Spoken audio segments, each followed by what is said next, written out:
कहते हैं मौत के बाद भी आदमी को मोक्ष नहीं मिलता, उनकी आत्मा इधर-उधर भटकती रहती है। ये कहानी हमें गाँव समाज में सुनने को मिलती है, अक्सर सुनने को मिलती है और देखने को भी मिलती है। लेकिन जब यही कहानी को हम न्यूज़ के माध्यम से, अखबार के माध्यम से, टीवी के माध्यम से सुनते हैं तो हम लोगों को यकीन नहीं होता है। दोस्तों, एक 14 साल के लड़के का कत्ल होता है। उनकी आत्मा आके एक आदमी को रोज़ कहता है कि मेरा कत्ल फलाना ने किया है, तुम जाके लोगों को बताओ।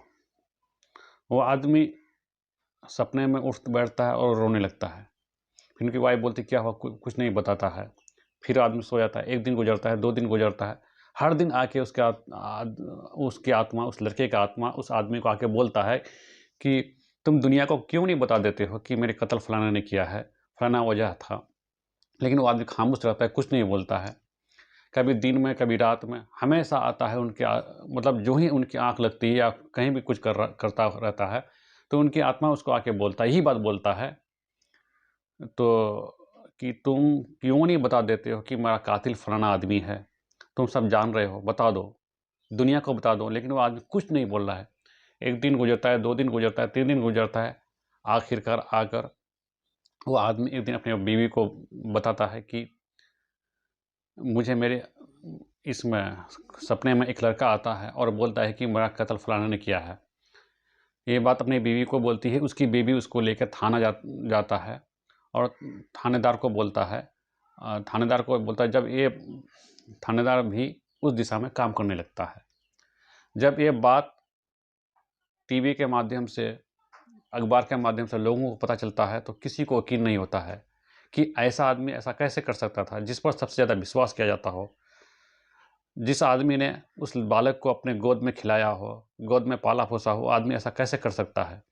दोस्तों, मैं सच्ची घटना का जो आज ज़िक्र करने वाला हूँ, एक घटना है महाराष्ट्र के सोलापुर का। दोस्तों, कहानी में आगे बढ़ने से पहले अगर आपने मेरे चैनल को सब्सक्राइब नहीं किया है तो सबसे पहले चैनल को सब्सक्राइब कर लीजिए। बेल आइकन को दबा दीजिए, वीडियो को लाइक कीजिए और कमेंट कीजिए। दोस्तों, 31 जनवरी 2024 को एक आदमी को पुलिस पकड़कर जेल लेके जाती है। उस आदमी का नाम होता है विजय सिद्धाराम पट्टू। उस आदमी को जेल लेके जाता है तो जेल में पहले से बंद कैदी उस आदमी को पूछते हैं कि तुम्हारा नाम क्या है, तो वो अपना नाम विजय राम पट्टू बताता है।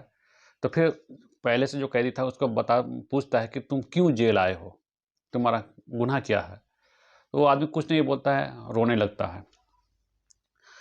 फिर जब वो आदमी बार-बार प्रेस करता है तो कुछ नहीं बोलता है, तो वो आदमी थका कर जाने लगता है। तो विजय राम उसको रोक लेता है और कहने लगता है कि मेरी ये गलती है। दोस्तों, आप गलती को सुनेंगे तो आप भी यकीन नहीं करेंगे कि ये आदमी ऐसा कैसे कर सकता है। दोस्तों, विजय राम पट्टू एक दर्जी होता है, पेशे से दर्जी होता है। उनके परिवार में 4 लोग होते हैं, वो, उसकी बीवी और 2 बेटे।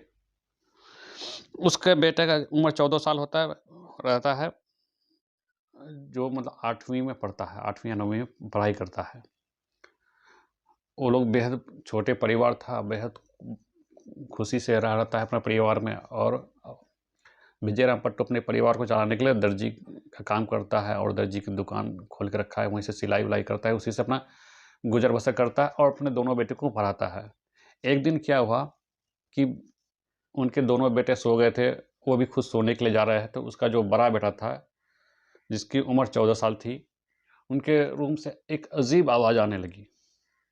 यानी कि ऐसी आवाज़ कि उसमें 2 आदमी गप कर रहा हो या बातचीत कर रहा हो या गप-सप कर रहा हो, ऐसी आवाज़।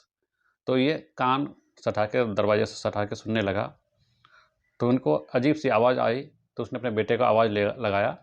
तो बेटा बोलता है कि नहीं पापा, मैं अकेला हूँ। तो बेटा बोलता है नहीं, बाप बोलता है नहीं, तुम्हारे कमरे से 2 आदमी की आवाज़ आ रही है। तो उसका बेटा बोलता है कि नहीं पापा, मैं अकेला हूँ, कोई नहीं है। तो फिर ये बात सुनते ही विजय राम अपने कमरे में चले जाते हैं, सो जाते हैं। सुबह होती है, दिन सामान्य सा हो जाता है।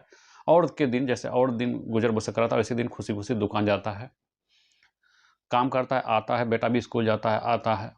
फिर कुछ दिन के बाद जो ही रात 11 साढ़े 11 बजा होगा, उन उसके बेटे के रूम से वही आवाज़ आने लगती है। तो ये फिर कान सटा के सुनने लगता है, तो दरवाज़ा खुला है।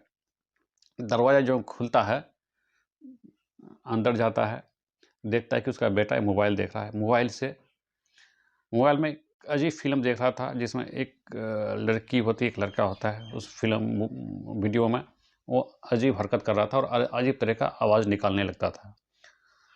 विजय राम कुछ नहीं बोलता है, बेटे से मोबाइल लेता है और मोबाइल लेके आ जाता है। जब सुबह होती है, विजय राम अपने बेटे से बोलता है कि बेटा, रात में तुम्हारा मोबाइल से इस तरह के वीडियो हमने देखा था, ये क्या है? तो बेटा बोलता है, नहीं पापा, ये ऐसे आ गया होगा, वैसे आया होगा। अपना बेटा को, अपने बाप को समझा देता है। उसके बाप भी समझ जाता है और सामान्य तरह से नहीं, बेटे को समझा बुझा देते हैं। तो उसका बेटा बोलता है, नहीं पापा, मैं ऐसा नहीं कर रहा हूँ, अपने से आ गया होगा या कुछ।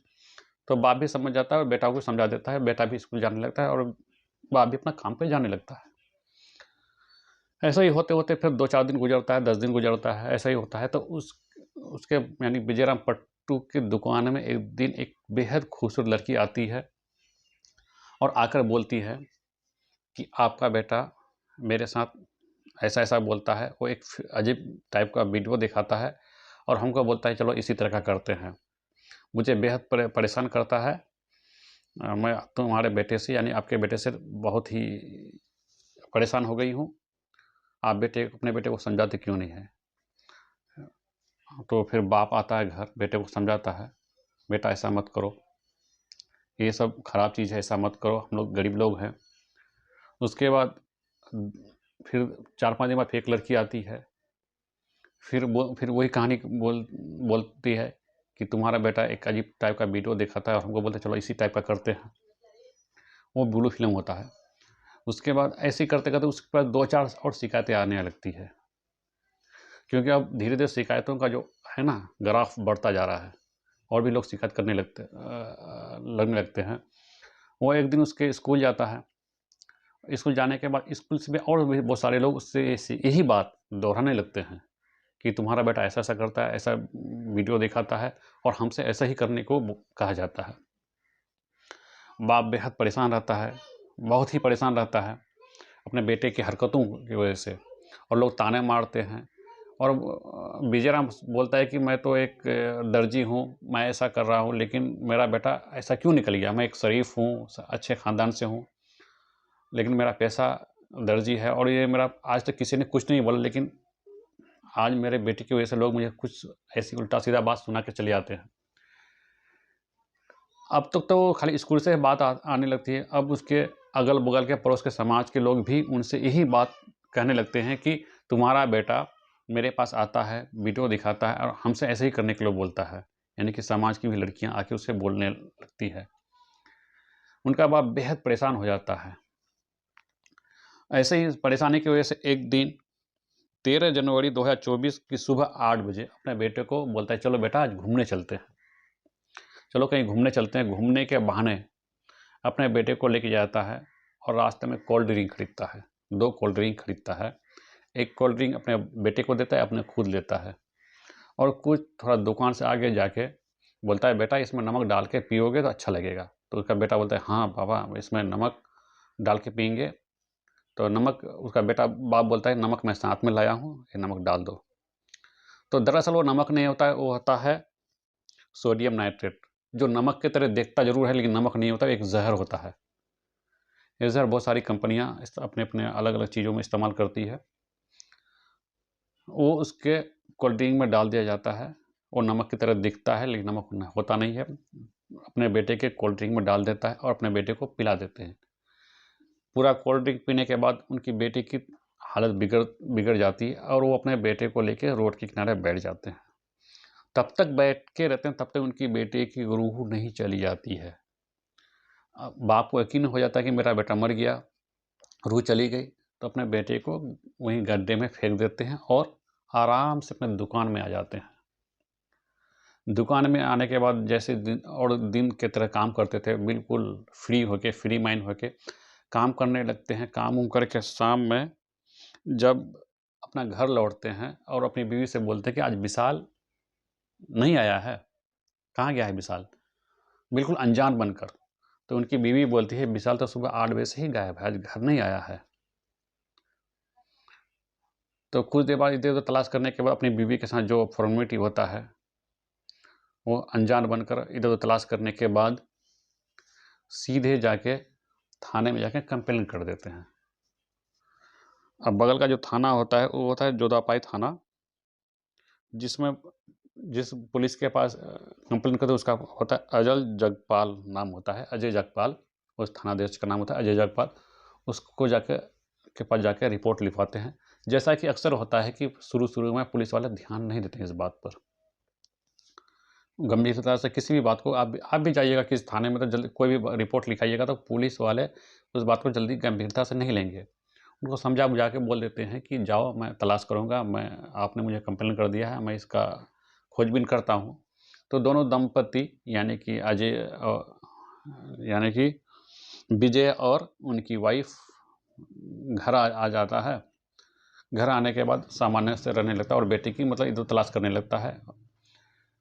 कुछ दिनों के बाद जो सड़क के किनारे जो गड्ढे में जो लाश पड़ी हुई थी, वो लाश से सुगंध आने लगता है। तो राहगीर वाले जो इधर-उधर से गुजरते हैं, उन लोगों को सुगंध लगता है, तो देखता है कि एक बच्चे की लाश है, एक लड़के की लाश है। पुलिस वाले को फ़ोन करते हैं, पुलिस वाले लाश को उठाते हैं, लेके जाते हैं और विजय को भी फ़ोन करते हैं।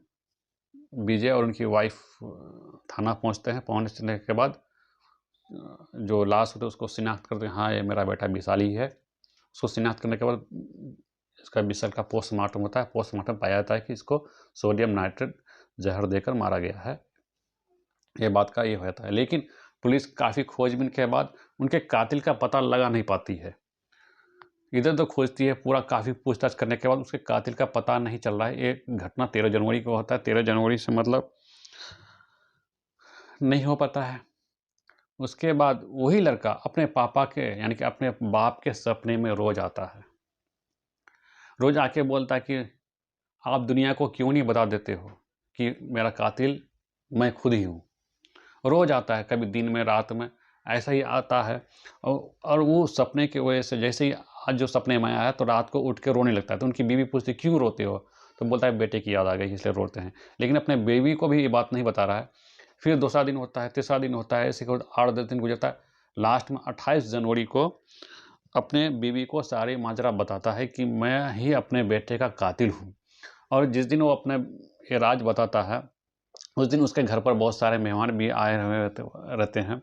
सारे के सामने जब ये राज खुलती है तो लोग परेशान हो जाते हैं और विजय की जो बीवी है वो अपने हस्बैंड को यानी कि विजय को लेके थाना जाती है। थाना में जाके पुलिस को जब ये बोलती है तो पुलिस वाले भी इस बात पर यकीन नहीं करते हैं, यानी यकीन करने के लायक ही नहीं, क्योंकि बचपन से अपने गोद में खिलाया बढ़ाया, उसका ही कत्ल करेगा। जब ये बात टीवी के माध्यम से, अखबार के माध्यम से लोगों तक पहुंचती है तो लोग बोलते हैं कि इसको समझाने का और भी तरीका था, और भी माध्यम थे, लेकिन उसका कत्ल करना ही एक माध्यम नहीं था। जब ये हो जाता है तो दोस्तों बहुत ही शर्मनाक घटना है ये। लोग जब कत्ल करने के बाद विजय भी सोचते हैं, बहुत ही पछता रहे हैं। अब पछताने उछताने से कुछ होने वाला है नहीं, क्योंकि वो अपने बेटे का अपने ही हाथ से कत्ल कर दिया था एक बुल फिल्म देखने की वजह से। दोस्तों अगर ये समाज में इस तरह होता है कि इसको समझाना चाहिए, ना कि इसका एक रास्ता कत्ल होता है।